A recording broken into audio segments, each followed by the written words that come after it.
Hello, everyone, and welcome to another SETI Live. Really excited to have you here. I'm Sarah Jennings, and I'm with the Frontier Development Lab. Today, I am here with one of our FDL Europe teams, which is in partnership with the European Space Agency, as well as Oxford University and several other private sector partners. So we're really excited to have one of our teams here today. Just as a reminder, Frontier Development Lab is an applied artificial intelligence research accelerator, and we bring in researchers from machine learning as well as space science, and we pair them together to work on challenges in space science or science and exploration. So really excited to have our foods and bedding team with us today. And I have here Dolores, Raul, Julia, and Francisco. Thank you guys so much for taking time with us today during a very busy week 7 as you guys are preparing for the final weeks of FDL. So thank you guys for joining. To kick us off, I'd really like to be able to understand a little bit more about the challenge that you're working on and why it's important. So Francisco, if you wouldn't mind kicking us off, that'd be great. Yeah, thank you very much, Sarah. Well, I'm very pleased to be here talking about this project that is really exciting and I'm really enjoying it. And well, we are working on a problem that is related to the crops, the crops, I mean, in a global scale. We are trying to create a model, a pretext model that can capture the information of the crops all around the world. And why we are doing this? Because there are several problems that we can attack by having a model like this one. For example, the food insecurity all around the world, or the deforestation, the land use, the soil degradation, the droughts and floods that affects the crops. And it has like an impact in the whole world. So that's why we want to make it globally. Because right now we have like some models, existing models, but most of them, they are working or they are used in the global north. But the global south and the developing countries that they don't have maybe available data, it's more difficult to have a really big and useful model for other tasks. So what we want to do is to give to the community and to the researchers all around the world a model that they can use to perform tasks upon it. And by saying this task, I mean, for example, making crop yields, making some inference on the land use, or for example, if you want in a region to investigate a bit more about how the parcels of the crops are, you can make that kind of task out on our model. And Raul, if you can show me in the next slide, please. And well, I was talking about this, that the differences about the global north and the global south. For example, in the global north, we have like really regular shapes in the crop fields from where we can extract the information. But in the global south, it's not like that. It's not that you have like a square where you plant your crops. There are multiple, for example, family farms that are small, that are very different in shape. So it's more difficult to extract information from there. So we want to create a method that, so it can be possible to extract information in a self-supervised, unsupervised approach, instead of having the labels, for example, saying this, well, this crop it's I don't know, it's wheat or whatever. We don't have the labels, but we want to extract information. And that's a difficult task, and it's really massive. And yeah, we are working on that.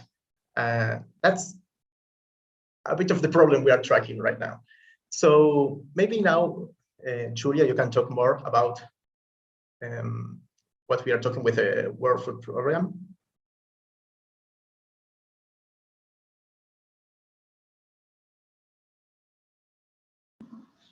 Sure, I'm happy to do that.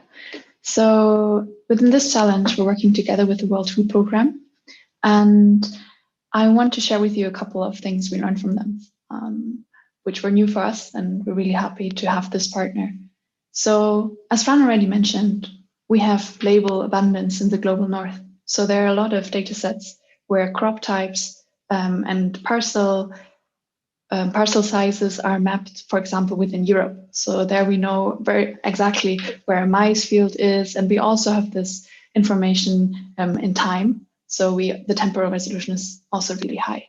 Unfortunately, we don't have that this label variety for the global south.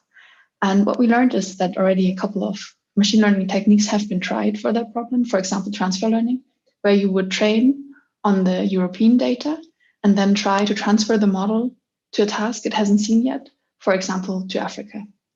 And this was more or less successful. So we knew we had to start with something more advanced, like unsupervised and semi-supervised learning. Another thing we learned from the World Food Programme is the level of detail. We thought we really have to map out all the parcels and the crop types in a high level of detail. And we learned that it's basically already helpful for them to have a rough estimate per region, because then they can send out their ground sampling campaigns to areas where they think crop is growing at the moment to confirm our estimation, for example. And then what's also really important is to always have the end user in mind. We are all software engineers, so we really need to make sure that what we produce in the end can be used by the World Food Programme and by the data scientists there, so that it can actually create the impact we foresee. Another thing from the World Food Programme is are the areas of interest. So you can see there, this is the areas of interest we got. So those are Mozambique, Nigeria, and South Sudan. And for those areas, for example, crop labels and also parcel labels are not there yet, and we're trying to help them with that. Thank you. It's really wonderful. Thank you for Francisco for sharing the overview, and Julia for telling us a little bit more about working with the World Food Programme. I mean, that's really exciting that you're getting all of these amazing insights. And I just wanted to do a quick shout out to our audience members that are coming in from all over the world. It looks like we've got Montreal, Washington State, Venezuela, Ireland. So welcome. And if you do have any questions for us at any point in time, please share those with us, and we'll see if we have time for some questions at the end. So now that we've got a little bit of an overview, I'd really like to dive in on the challenge a little bit more and get to understand the sorts of data types that you're using and where it comes from and what it looks like. So Francisco, do you want to talk a little bit to that? Yes, of course. Well, the data we are using right now, it's data from a satellite that is called Sentinel-2. It is an European satellite that takes images around the world. Every 5 days, we have an image of every part of the world. So we are using these images as the input of our model. So this is not only, the task is not only to create a model, but there is a lot of data engineering stuff going behind that. And so we create a tool to extract this satellite data like really fast and in an scalable approach. Because, for example, to say an example, first, when we start working on the project to extract the data for a given region, let's say a country, it took like 1 week to extract the whole data set. And when I say the whole data set, I mean the images of that region with multiple bands. It's not only RGB bands, but that you have, for example, infrared bands that we are using. So to extract that, that's really big images, and to download that and to filter them and to perform some transforms over this data, it's really costly and really difficult to do that. So we start by creating a tool that could extract this data like really fast and to scale in a horizontal way. So the thing that took 1 week to download before, now it's taking like minutes. So we can extract these data sets from all around the world. And that's a really good thing, because we can focus on a region that we want, and we can go there, extract data sets, and then feed that to the model. So Here, yeah, you can see like an example, like from the satellite to this data engineering that I'm not going to go into details, but this is like this scalable approach. And then we have our training data sets that we use in our models that are time series. It means that you have like an image for a given region on Earth with multiple timestamps from different paths from the satellite, different orbits that you have like timestamps. And we're using that as an input for our model. And in the next slide, you can see an example of this. For example, we select a region, we go to that region, and we say, well, okay, we want all the images here. So we run our tool to extract this. And here you can see an example of how they see these images. This is, for example, from the South England. We use this image to train our unsupervised model. And then we extract labels, for example, to try if our model is working. We try our model for downstream tasks. For example, here we have some labels about the different kinds of crops, and we try our models using these labels. Well, I think that's all about the data we are using. Thank you. Awesome. Thank you so much for that overview.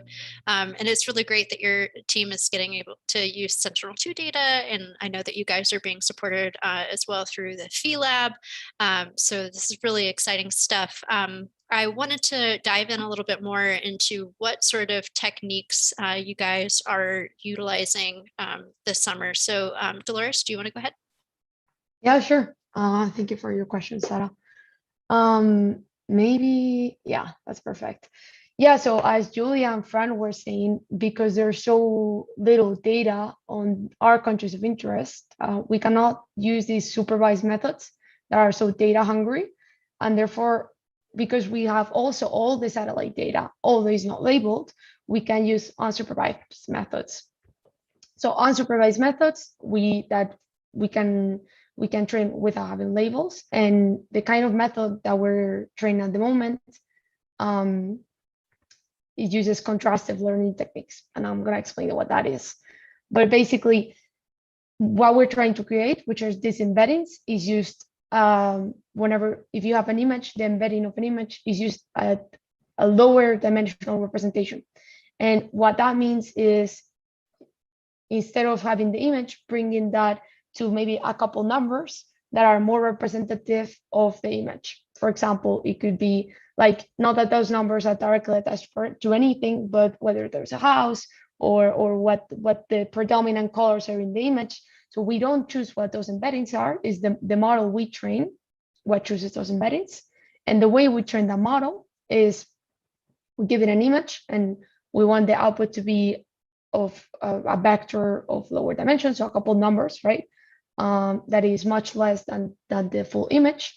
And then we give it to the same model, another image, maybe from the same place. And we're like, okay, well, if this image is from the same place and we know it, but from another time, then we want the model to have the output of it. It needs to be similar. So those like numbers, that those embeddings need to be closer in the distance than if we give it an image from somewhere else.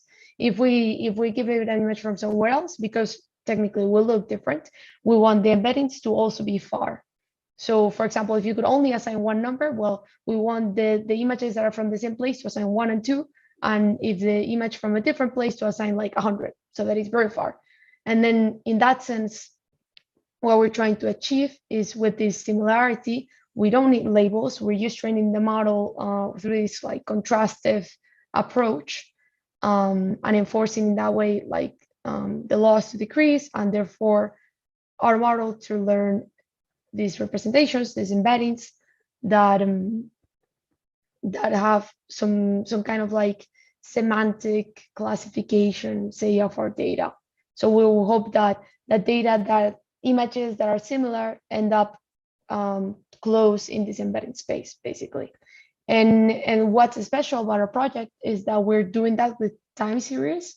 So instead of like checking, oh, it's similar in space, we're also saying we want it to be similar in time. So we want our embeddings to consider like if it, for example, because we're very interested in the crops, we want to see if the crop is changing through the year in a certain manner. We want these areas that change through the year in the same way to be close in this embedding space. So first we're using those unsupervised methods to get those embeddings. But you will be wondering why do we need those embeddings, right? And we need them because that is that can help the model then with very little data train a supervised model to do some classification task, as Julia was saying in our front, because we're interested in, for example, the types of crop. So once we have those embeddings, then we add to that a couple more layers, another model, as you can see on the right of the image, for example, a unit, and then we train it, but with less data than we would for a fully supervised from scratch model. And our hope is that that gets like good levels of accuracy, that basically that learns how to classify well without a lot of label data. So without a lot of people going through the fields and telling us this is this crop, this is the other crop, which is what we want to avoid the World Food Program doing. Awesome. Thank you so much for describing some of the approaches that you guys are working on. And we are nearing the end of FDL. And I know that you guys have been working really hard and have some initial results. So Raul, I'd love if you can kind of share those with us in the audience. Sure. Thanks a lot. Sarah. Julia, can you allow me to share the screen so that I can show a little bit? Thank you so much. So I'm going to be sharing. I want to do a couple of things. One of them it is I want to show you. There goes the screen. I want to show you like the extent of the complexity of what we are trying to do. What we do have it is Sentinel-2 data, satellite data, but we do have time series data, which is multiband. So this is the degree of complexity that we are dealing with is quite large. Just to show, here you see one little piece of England, which is 1 kilometer by 1 kilometer height and width. And of course, we do not only have one picture. So we have one picture for each one of the time steps that we have. Like there are revisits of the Sentinel-2 satellites. So we have every 2 or 3 days we have a picture. And it's not only that each picture is multi-band. So it's not only RGB, red, green, blue for the visible spectrum, but we have 11 more bands. Yeah. And if it is revisiting, there are many casuistics. Sometimes there are clouds. Sometimes the picture is not taken, it's a little bit out of the orbit of the satellite. So what you see here is a little bit the extent of quite some months of data of one single 1 kilometer by 1 kilometer patch. And what you see here, it is the actual one patch in one location, in one time, in each row, with all the different bands that we have. So this is computationally very cumbersome, expensive, and programmatically, it's complicated to handle this. Yeah. So this is why we want to create embeddings, as Dolores was saying before, because embeddings is something that has like a summary of the patches and the images, and it's supposed to be easier to deal with for us or for anybody else, because we would like these embeddings and this method to produce the embeddings to be available to the community, so that people who probably, because right now we have the great collaboration of Google and Scan, and we have access to a large amount of computing resources, but we know that it is not always the case. And we know that there are things that we don't have the knowledge, tasks that we don't have the knowledge to pose. Like that's why we are working with the World Food Program. Yeah. So we would like people to be, other communities, researchers, organizations, to be able to use these embeddings in an effective manner. Yeah. So this is why we are creating these embeddings. For instance, things that we can do with embeddings, like if at some point you want to train some model to be able to detect here things like what is a crop and what is not a crop. This is like an input image. This is what we would like to obtain, and this is what the model obtains, which is not bad. It's quite okay. But this is very expensive to train with all these images, time series, bands, and so on. So we can train from the embeddings, and we are showing that we can reduce the computation time in a significant manner. And this is, we believe, this is going to be enabling research. And I think there is a question on that from the audience, like if this is going to be for the community, and the answer is yes. We want this to be for the community. More things that we can do with embeddings. For instance, with embeddings, we are able to compare images. So for instance, we can have like a map of, this is not a geographical map, this is just a visualization of images which are similar to each other. Comparing similarity or finding similarity of images is difficult because all these images, they have all these bands, time series, and so on. So with embeddings, we can group together images which are similar, and we can help professionals to find things that they might be looking for that we don't even know what they might be looking for. So you see here that images that have like villages and cities are close by together. And if we go to some other part of this non-geographical map, we can find another kind of images which may have different distributions of fields and so on. And this kind of interactive map, we can make it thanks to the embeddings, because they provide us an easier way to deal with images, which is not so much computationally expensive. Yeah. So this is what we are fighting with right now. We still have a week to go. A lot of challenges, technical, engineering, and in terms of the tasks that we want to solve. The fact that there are many tasks that can be solved is both good and bad, because there's lots of opportunities, but you have to narrow them down so that you can effectively work. Yeah. So this is a kind of the challenge that we have right now. So happy to share it with everyone, and happy to take any questions that we have time for at this moment. Awesome. Thank you so much. Thanks for showing the initial results as well as that amazing visualization. And it really drives home the importance of the work that you are all doing. And now I'm going to shift gears and ask you all questions. So I've been asking the FDL teams about why you're personally interested in this challenge. And this is such an important one. So I'm really interested in hearing from each of you why you are personally interested in the challenge. So to kick us off, would anyone like to go first? Anyone? Raul, since you're still talking to you, go ahead. Yeah. Well, I mean, first of all, this is there is a goal to share this with the community, and it's going to be, hopefully, it'll be useful for people outside our personal interest. Of course, we are going to get some publication, we're going to get the experience, the people that we know, the resources, the computational resources that we can access, which is also an opportunity. You cannot always be able to make experiments in this scale. Yeah. So I think those are the main things, at least for me. Yeah, that's a great response. And yeah, definitely we get access to compute resources that aren't the norm, and you're working on a really important problem that eventually is going to be shared with the community. So that's really great. Thank you. And Dolores, I think that you had you're up next. Yeah, I'm going to build on what Raul said. Like, for me, it's also these things, but also exploring this unsupervised learning, because most of the methods that are currently around and people use is like these supervised methods that need so many labels. So to be able to use so many images and no labels, I think that's very cool. And also this concept of like queryable Earth, like to be able to explore Earth and then in the sense of like getting things that are similar and getting those on the map without having any people going to the fields and checking. I think that's going to be a great resource for the Wolford program. I completely agree. And thank you, Dolores. And if we can go ahead and go to Julia next.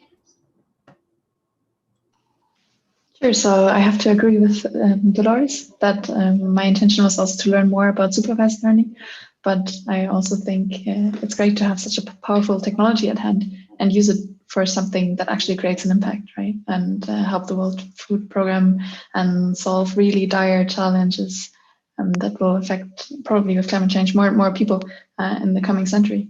So also, yeah, it's great to actually have an impact with the work we're doing.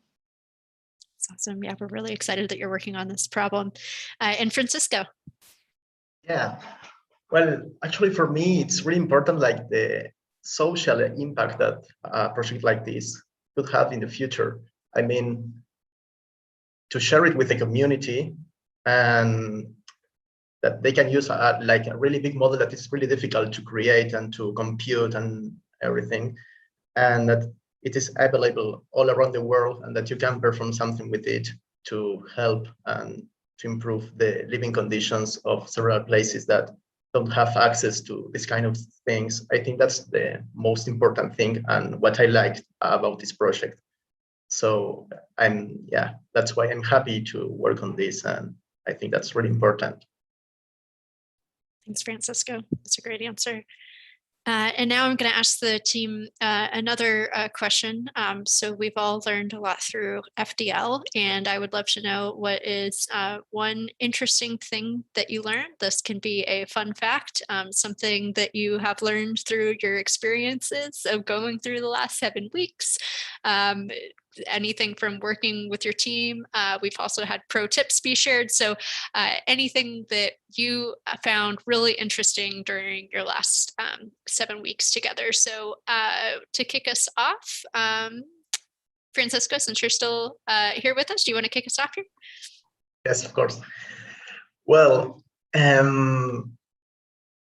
first that, well, it is possible to work all around the world. We are in several places. I'm in Argentina, Raul in Colombia, Julie in Germany, Dolo in Spain, Freddie and Lucas in England. And we are all working together from different places, and we can work like that. So it is nice that we share a place in common with several people from all around the world. That's really fantastic. And I really appreciate that. And also, well, for me, it was really surprising to work and to deal with all these compute servers and these large scale data sets and this scaling with the obtaining the data, these massive computing machines and VMs. And I'm learning a lot about that, and I'm really enjoying that. And this is like, yeah, one great possibility to learn a lot of things about. Yeah, I don't know. I think that's all.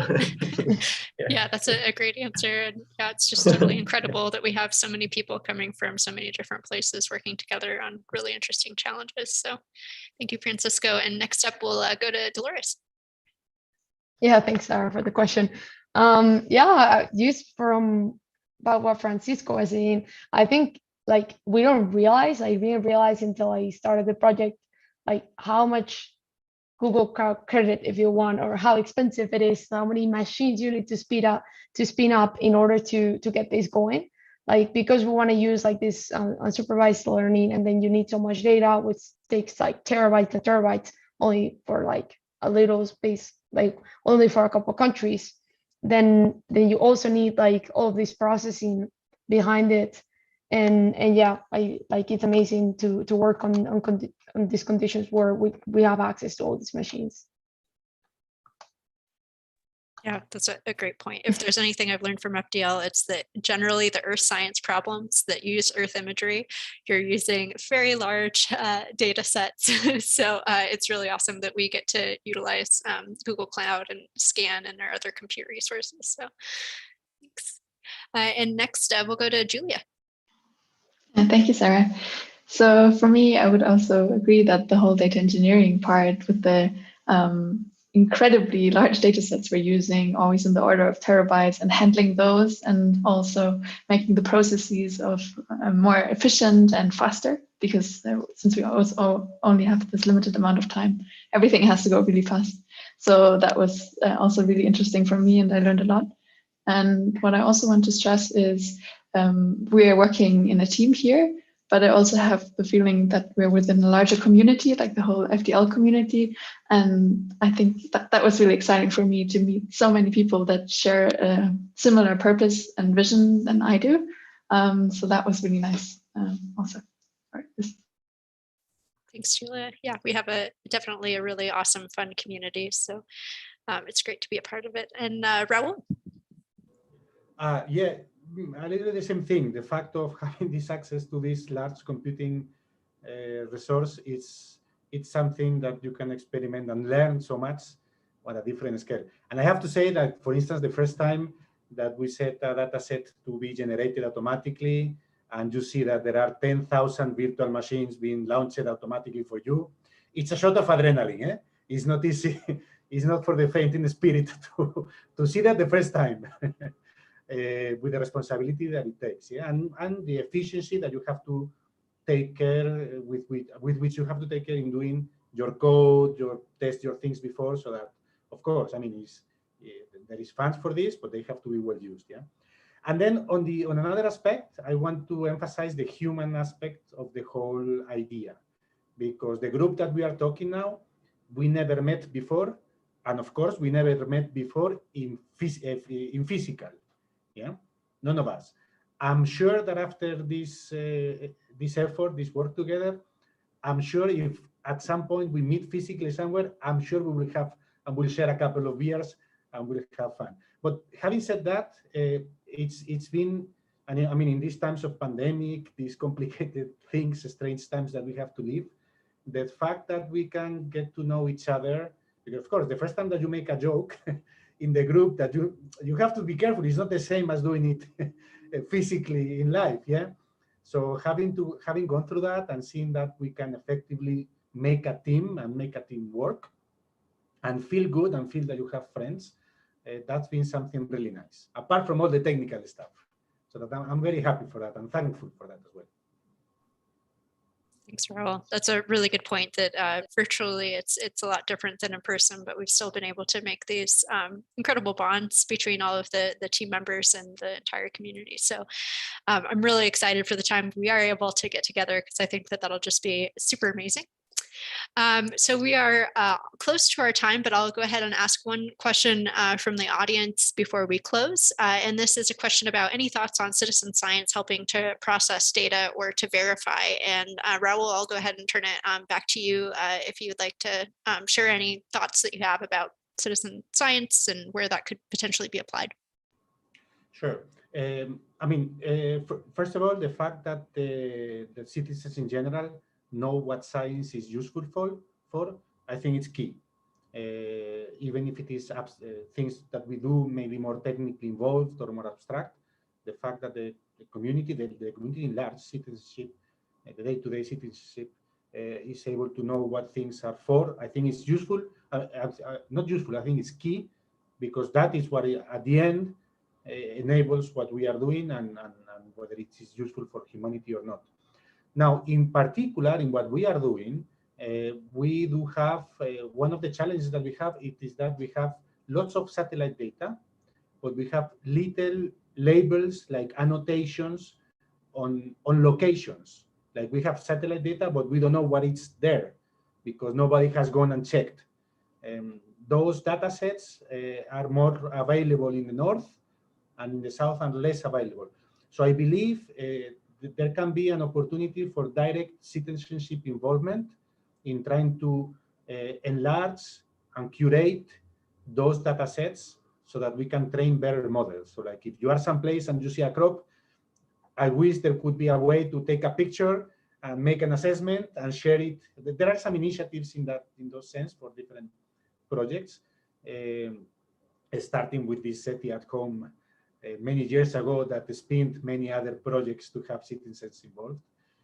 But I think in terms of data collection and curation, there is lots to be built and lots to be done still to have citizens involved, not actually for them to see what's going on, but to participate in what's going on. Great. Thank you so much for answering one of our audience questions. I think that there are some definitely real opportunities and options for the future.